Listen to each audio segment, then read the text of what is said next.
Cheese pasta தான் கிட்ஸோட favourite.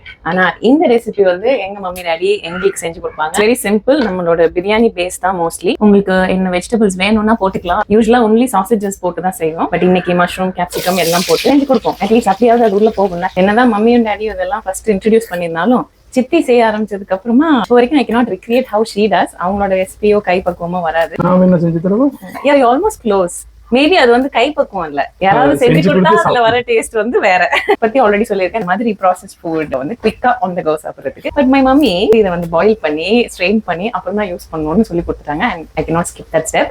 So இதை வந்து லைட்டா டர்மரிக் பவுடர் போட்டு பாயில் பண்ணி ஸ்ட்ரெயின் பண்ணிட்டு அதுக்கப்புறம் ஐ ஆடட் டு தி மக்ரோனி. மிக்சில இருந்து ஒரு ஜார்க்குள்ள இஞ்சி பூண்டு பேஸ்ட் எல்லாம் மாத்தி கொடுக்க சொல்றது ஒரு தப்பு அப்படின்னு ஒரு ரியலைசேஷன் பாயிண்ட் வருது வந்து இந்த மாதிரி தண்ணி ஊத்தி ஈஸியா இருக்கும்ல. ஸ்பூன் தேட தேவையில்ல, அப்படியே ஊத்திக்கலாம்ல.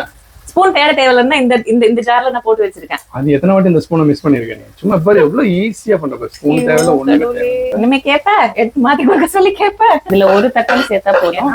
இதுல ஒரு பாக்கெட் கெச்சப், ஒரு பாக்கெட் கேன்ட் டொமேட்டோ பேஸ்ட், ஒரு 2 டேபிள் ஸ்பூன் எல்லாம் சேர்த்தாதான் இது be spicy tangy sweet macaroni. Just chicken or prawns எது வேணாலும் இந்த கலர்ல அந்த ஆயில் லூஸ் ஆகும்போது அந்த கிரேவியோட என்ன உங்களுக்கு சாப்பிட தோணும்னு சொல்லுங்க. பிகாஸ் வி யூஸ்வலி டக்குன்னு ஒரு தோசையை சுட்டு அப்படியே அந்த சூடோட எடுத்து சாப்பிடுறது. ஸோ அவ்வளோ சிம்பிள் தான் இந்த ரெசிபி. நல்ல மசாலாலாம் பிளெண்ட் ஆனதுக்கு அப்புறமா இதுல டிரான்ஸ்ஃபர் பண்ணி கிவ் இட் மிக்ஸ். அப்புறம் ஒரு 5 minutes to 10 minutes அப்படியே சிம்ல வச்சு இல்ல தம்ல போட்டாலும் ஓகே. ஸோ மிஸ்டர் மேக்ஸோட டிப் யூஸ் பண்ணி இதை குக் பண்ணதுனால ஒரு எக்ஸலன்ட் பெனிஃபிட் என்னன்னா, இது சம்டைம்ஸ் ஓவர் குக் ஆனிச்சுன்னா நல்லா ஸ்டிக்கி ஆயிடும். என்னதான் நம்ம ஆயில் 2 drops ஊத்தி நம்ம பாயில் பண்ணி எடுத்தாலும் சம்டைம்ஸ் ஸ்டிக்கி ஆகிறதுக்கு சான்சஸ் இருக்கு. ஸ்ட்ரெயின் பண்ணும்போது அந்த ஷேப் ஆஃப் தி வெசல் எடுத்துக்கும். அந்த ஸ்ட்ரெயினரோட ஷேப் எடுத்துக்கும். But this is amazing. டேஸ்டடா மேக்ஸ்.